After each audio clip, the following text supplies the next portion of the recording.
Welcome back, guys, and thanks for taking a little time to spend a little time with me. Got another vlog for you guys. Want to talk about how I feel about Cam Newton's press conference, how he acted, and things of that nature.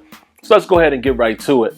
Now, like I was telling some people today on Twitter, I see it from both sides. I'm going to take both approaches and, give you my opinion. And definitely I want you guys to share your opinion down in the comments. Let me know how you feel, and definitely let me know what were your initial thoughts and what are your thoughts now after more information has come out. So let me start off with that. So more information came out today. Basically, they said that Chris Harris Jr., was very close to Cam Newton, and, he was saying things to him, directly, or either he was just saying things about him and Cam was able to overhear it.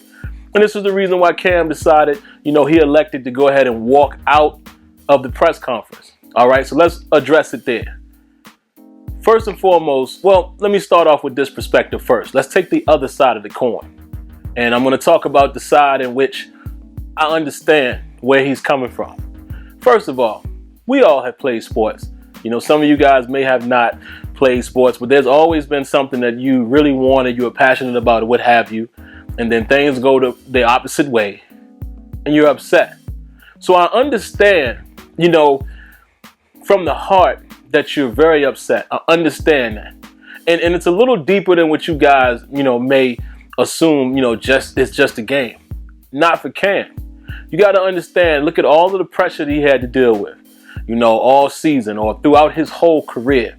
The situation that he had to go through at the University of Florida, and he gets, has to leave Florida, then he goes to Bryn College, and he does that, and then he goes to Auburn and gets, the national championship there. Comes into the league, he's doubted. He has a wonderful rookie season, and then, a couple years after that, he kind of fades, where people are questioning his maturity and things like that. All the way to this season where they're very successful. He's looking like the clear-cut leader on the team. He's having fun, and he's being criticized. He's being criticized for every different scenario. Whatever you can think about, he's being criticized. So he bottles all that up. Even up throughout the week of the Super Bowl, he's being asked, crazy questions. And I say crazy because it's stuff that doesn't really have anything to do with him or football. Just stuff just to get under his skin. He deals with all of that. Tells himself he's going to go out. He's going to win this trophy for himself. That's going to be his, like his payback or his revenge on everyone else who hated on him or whatever the case may be. And all of a sudden it comes down to a crashing halt. And the reason why he feels so bad is that pressure. He put so much on his back, and he had that pressure on him to do well, and he wanted to be able to say, now what? That was the ultimate goal, and he's right there. And then he comes out and they run into a buzzsaw. That's pretty much what happened, and I'll say a little bit about that in a moment. But I understand the raw emotion. I really do. Now, here's the flip side. You're the leader of the team, man. You're the leader. You are the clear-cut leader of the team. And what he showed yesterday in that press conference was almost like him reverting backwards a little bit, back to when we used to see him on the sideline with the towel over his head, being very distant, being very nonchalant in the press conference. Now, don't get me wrong. I understand, as a person that you don't always want to talk about what just happened. It's very raw emotions. Just like with Richard Sherman in that game. What was it, last year, I think? And they, he said what he said. You remember the situation where, they were saying, oh, he's acting like a thug or whatever because he voiced his opinion right after the game. He did the interview and everybody was saying, oh, how intimidating and stuff he was. It was raw emotion. It just happened. It just happened. That's what people fail to realize, the media people and just people, regular people watching these sports games. We fail to realize that these dudes are running off of raw emotion. So some things are going to happen when you do it, a spirit moment like that, and it's that fast and they don't have time to relax. But anyway, fast forward to the Cam Newton situation. I understand that it is raw emotion, but you can't do that. You have to be the leader. Think about it like this. I give you the perfect example. We all have been in situations, and maybe some of you guys are fortunate and lucky enough that this hasn't happened to you yet, but we've all been in a situation where there's a death in the family, right? And there's always that rock, somebody that everyone is like, yo, I could count on them because they're going to get us through this. They're the rock.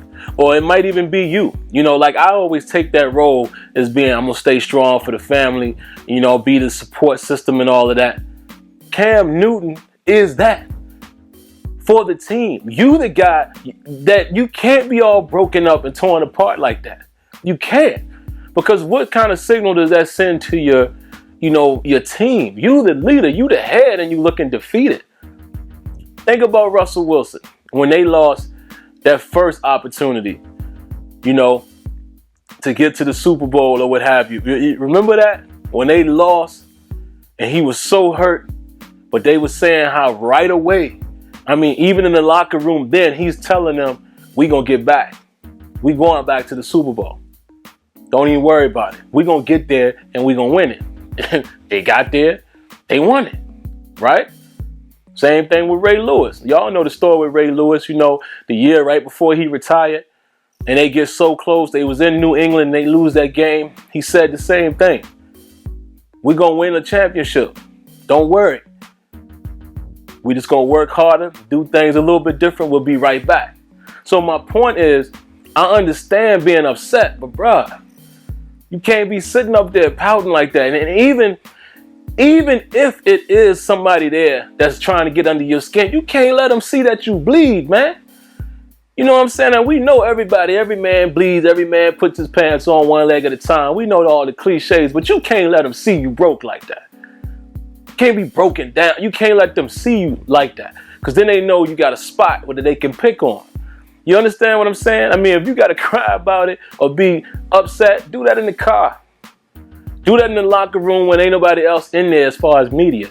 But you can't sit up there and let them see you affected like that.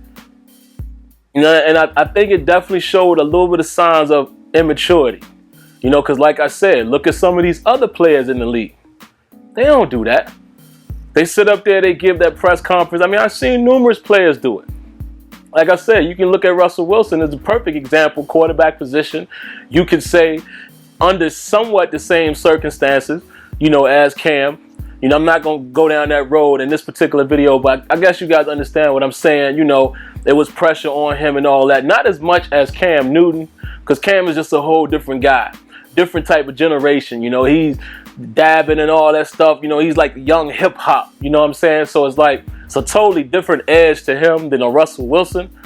But at the end of the day, they're both minority quarterbacks that are the leaders of the team.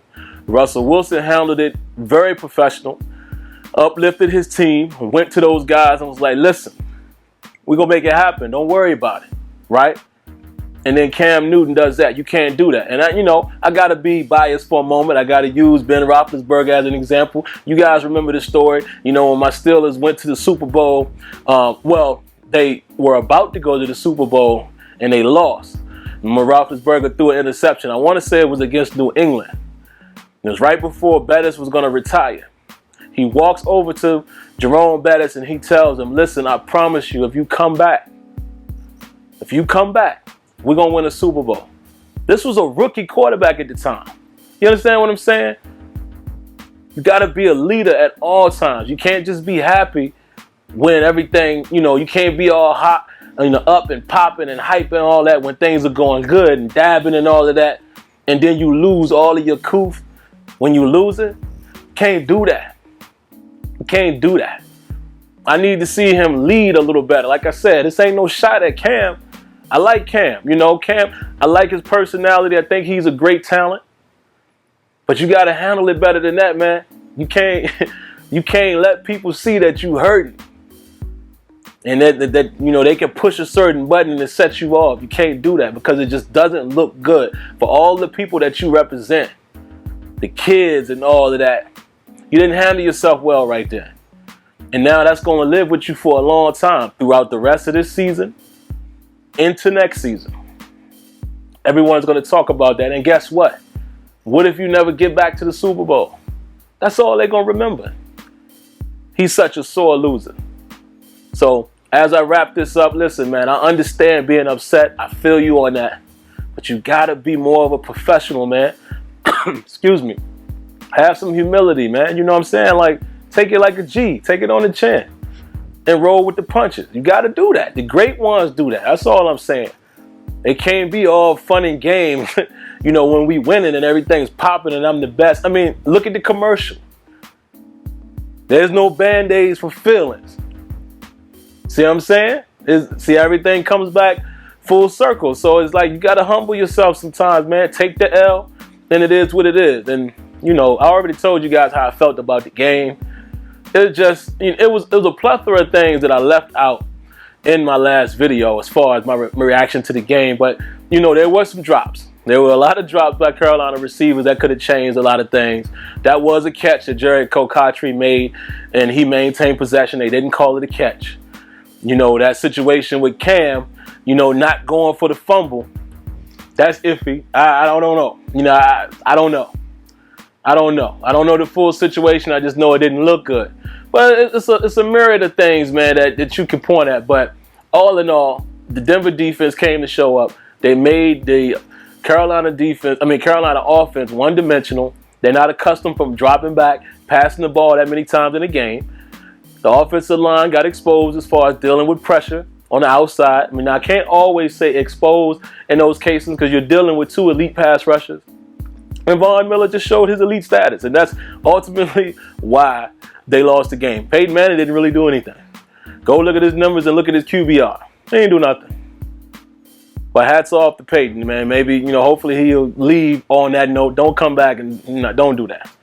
But that's all I wanted to say, man, about the Cam thing. I just thought it was fitting to address that. Guys, please leave your thoughts and your comments. Let me know how you feel, you know, and just on the situation in general. You know, I don't think he's a punk or nothing like that. No.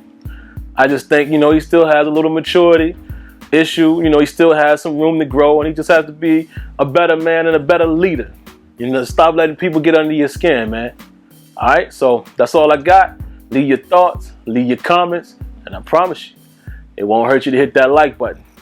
All right, guys, until next time, let me know what you think. Peace. Once again, guys, thanks for coming by. And if you want to interact with me live, head on over to Sim Standard Radio every Thursday night at 8 p.m. Eastern, along with Smitty and Azure Effect. The call-in number for the show is down in the description. Now, of course, for more content, go ahead and click the link above. And before you go, don't forget to rate, comment, and subscribe. All right, guys. Until next time, lights out.